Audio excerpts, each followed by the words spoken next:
Bom, pessoal, continuando aqui com a nossa aula, vamos iniciar aqui a parte de redes de computadores. Nesse ponto, né, eu irei fazer um overview, fazer um panorama, né, como eu falei antes, de toda a parte de redes de computadores. Então, é, vamos começar aqui, então, que nos últimos 3 séculos, né, cada um foi dominado por uma única tecnologia. E nós vimos isso aí no início lá do histórico de CLP, né? No qual, nos primeiros séculos, nós vimos aí que os sistemas mecânicos foram os primeiros, né? E tinham o objetivo, logicamente, de facilitar a vida humana. E, no caso, elas acompanharam também a Revolução Industrial. Lembrem lá que um dos precursores do CLP, ou seja, uma das ferramentas, né?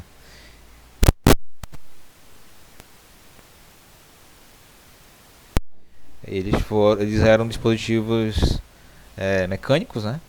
E é, a gente viu que esses dispositivos mecânicos tinham um gasto muito grande, né? Por serem mecânicos, tinham contato diretamente, né? E por isso o havia um desgaste maior do que os outros, né? E o segundo momento, né? No século XIX, né? Foi a era das máquinas a vapor, né? Na qual vimos aí também, né? Vimos aí rapidamente motores a vapor que moviam aí barcos, trens, até carros, né? Que a gente, era uma energia, era uma energia utilizada aí para esses fins. E depois, né? Já no século XX, né, século passado, as principais conquistas tecnológicas se deram no campo da aquisição, do processamento e da distribuição de informações, ou seja, pessoal, a parte já de informática, né? Vimos aí que os CLP surgiram mesmo, né? Ali na década de 70, com força, né? Com o objetivo ali no caso, né, no primeiro momento, de flexibilizar a produção de novas linhas de carro lá da GM, né? Da General Motors, que é a Chevrolet ou Opel, né? Que eles falam na Europa. Então, com o surgimento, né, do microprocessadores, microcontroladores e CLPs também, né, surgiram aí, começou a ter, né, a revolução aí da parte de informática, né, que até hoje ela vem forte e cada vez mais rápida, no caso. Como eu falei para vocês, né, tecnologias aí de 5 anos atrás já são obsoletas, né? Se você pegar um celular aí de 5 anos, você vai ver que não tem a mesma quantidade de processamento de dados, não tem a mesma quantidade de armazenamento, a câmera não é tão boa, enfim, você vai ver várias comparações aí fáceis, né? Então, essa parte de rede de computadores ela inicia dessa forma, né? Vimos aí esses 3 marcos aí três momentos diferentes, né, de revolução. E temos aqui, né, entre outros desenvolvimentos, vimos a instalação das redes de telefonia em escala mundial, ou seja, todo mundo conectado, né, como posso mostrar aqui nessa figura. Temos aí que telefones estão conectando todo o mundo, né, por meio de fios, antenas, entre outros. A invenção do rádio e da televisão, que no caso aqui, pessoal, foi também um dos marcos, né, na qual todo mundo podia ter acesso aí a informações até do outro lado do mundo, né, quase em tempo real, porque mesmo todo mundo estando conectado, há um delay na época, né.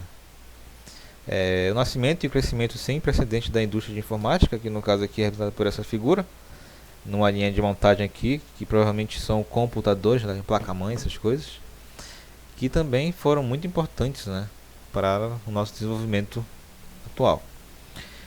E o lançamento dos satélites e comunicação, sem dúvida também foi um marco muito significativo para nós, né, para a nossa comunicação, apesar de às vezes não estar tão bom, né, porque a quantidade de pessoas utilizando quase que 100%, né? Todo mundo utilizando, não vai ter bando, né? Mas se vocês podem notar, né? Estamos aqui em outra era, né? No momento, temos aí telefones do que computadores, notebooks. Temos acesso à internet, apesar de ser ruim, né? Mas vocês podem ver que a maioria tem internet, mesmo que seja internet móvel. Recentemente, eu acho que foi ontem, o aplicativo WhatsApp, ele agora está podendo fazer transação financeira, pessoal. Então, daqui a pouco a gente vai imprimir dinheiro pelo celular. Então, vocês verifiquem que estamos cada vez mais avançando, né, com a tecnologia, e isso impacta diretamente em todos, né? Por quê? Tem a questão de segurança. Se todos estão conectados, também a possibilidade de todos serem invadidos, né, no caso. Então, você verifica que com o avanço, né, da tecnologia, deve também haver avanços de outras áreas, como a parte de segurança também. E, no caso, eu acho que esse é um dos mais graves, né, a parte de segurança. Temos que tomar vários cuidados, né? Daqui a pouco, como eu falei, a gente vai começar a imprimir dinheiro pelo telefone. Então, é um negócio assim que às vezes parece até surreal, mas é algo que está ficando.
O que está no meio é tecnologia, pessoal, e é satélite, né? Por quê? São utilizados satélites aí para poder georreposicionar o veículo, o caminhão, o trator, para poder ele fazer a colheita ou plantio o mais eficiente possível. E só pode ser feito isso por robôs, né? Automação. Então, é um negócio que envolve tudo e todos. Então, é um negócio bem interessante de ser estudado, né? Como diz meu professor orientador, né? Há uma curva de aprendizagem no caso. Deixa eu ver se eu consigo achar aqui para vocês verem.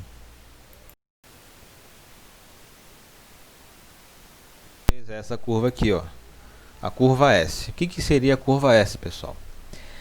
Temos aqui o início, né, da utilização da tecnologia, né, o esforço, o tempo e investimento, e aqui há essa subida, né? Essa subida, vocês podem ver que tem os principais obstáculos vencido, e aqui nessa região da curva, né, entre esses dois pontos aqui no caso, é quando ela está sendo bastante utilizada, está sendo bastante testada no caso, e aí vai chegar no momento em que ela vai se estabilizar e começa a ser utilizada de fato essa tecnologia, que no caso a tecnologia se aproxima do seu limite.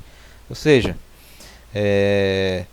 um exemplo que eu posso falar, que eu posso utilizar, são os disquetes, né, do computador. Vocês lembram lá que nós tínhamos o disquete, tinha lá um valor em megabytes, que eu não recordo de fato, mas você podia ali armazenar alguns megabytes ali de dados.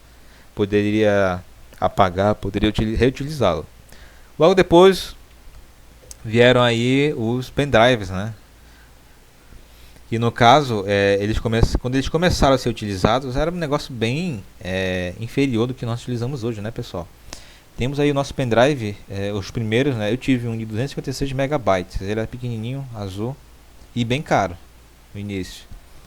Então a gente podia, logo no início era bem insignificante, né, a quantidade de armazenamento, mas era melhor do que os disquetes, né? O disquete ocupava lá um local de armazenamento bem pequeno e era um objeto um pouco maior que uma carteira, né?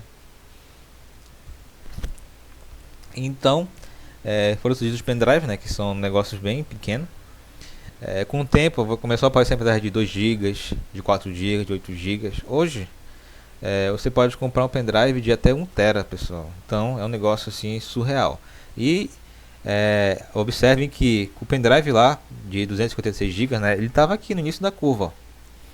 Então quando ele começa a chegar aqui no limite, ou seja, no caso a gente está falando em pendrive de 1 tera, provavelmente ele deve estar próximo do limite, mas pode ocorrer de que tenham mais elementos químicos ou processos aí que aumentem mais ainda essa quantidade de armazenamento. Então, essa curva, pessoal, são as tecnologias que estão ainda em avanço. E no caso de redes, ela ainda está nessa curva, né? Pelo menos aqui no nosso país ela está subindo ainda.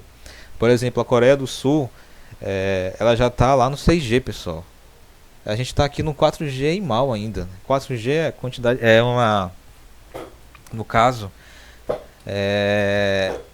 se alguém tiver aí mais conhecimento que eu nessa parte, por favor, pode falar aí no grupo, pessoal. Mas eu recordo que o 3G ele tem um limite de velocidade de internet, o 4G tem outro limite e o 5G tem outro limite de velocidade, só que o 5G ele meio que pula nas frequências, né? Ele utiliza os buracos deixados nas frequências. Por exemplo, temos aí de roteador 2,4 GHz, tem dos outros aí do 5G, que é outra faixa de frequência também, 5 GHz. Então, assim vai. E o pessoal da Coreia do Sul, eles já estão no 6G, que já é outra concepção, né? Nem eu sei ainda porque eu não pesquisei.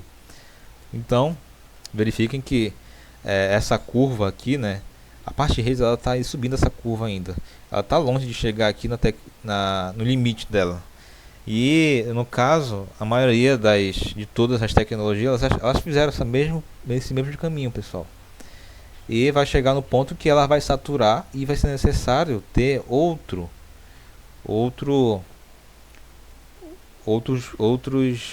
dispositivos, outras tecnologias, outros métodos. Então, é basicamente isso, pessoal. Voltando lá para nossa aula, né? Estamos falando aqui dessa parte da evolução, né? Rede de computadores. Tivemos aqui alguns marcos aí do desenvolvimento, né, em escala mundial. E vamos continuar aqui, né?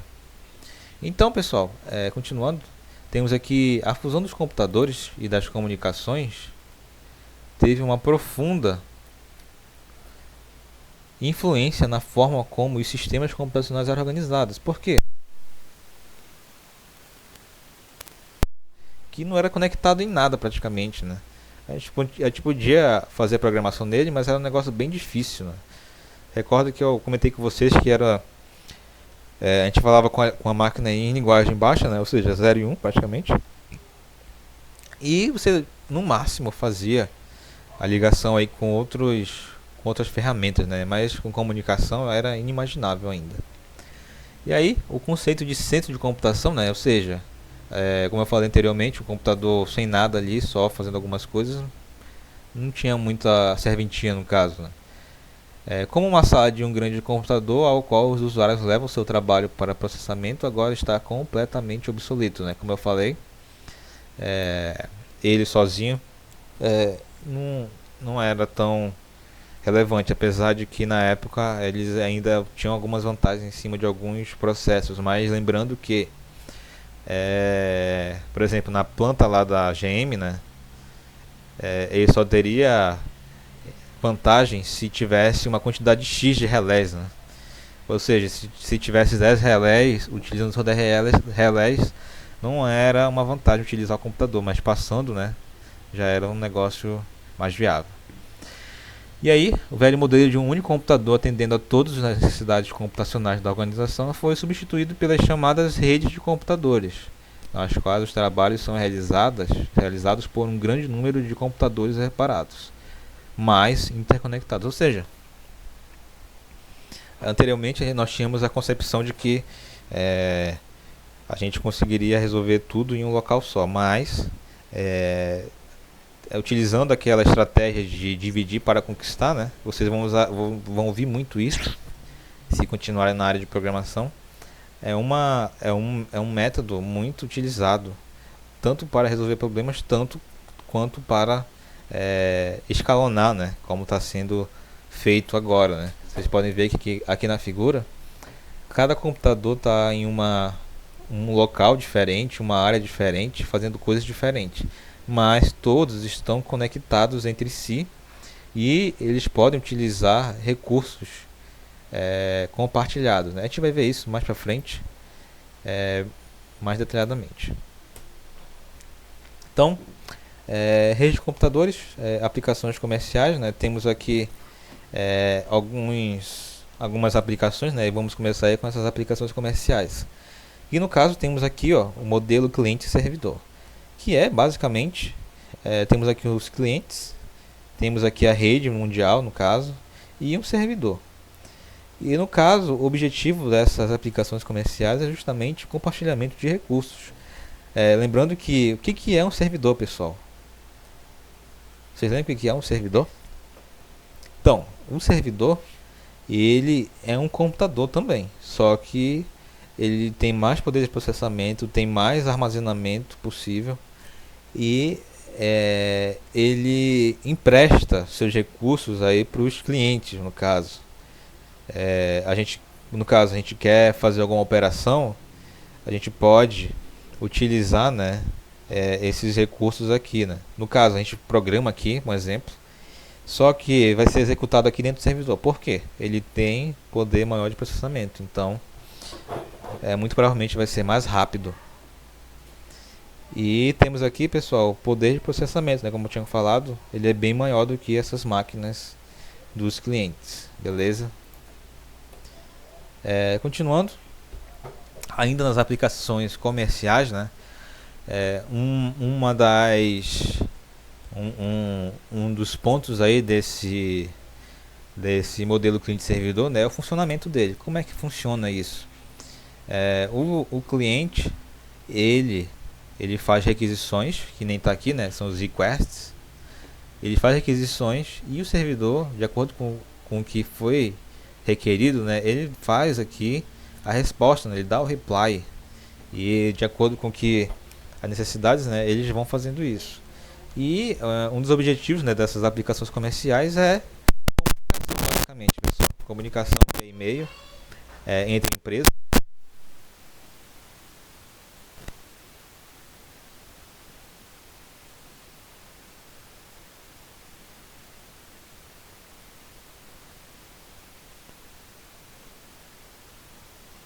Fabricante que fornece.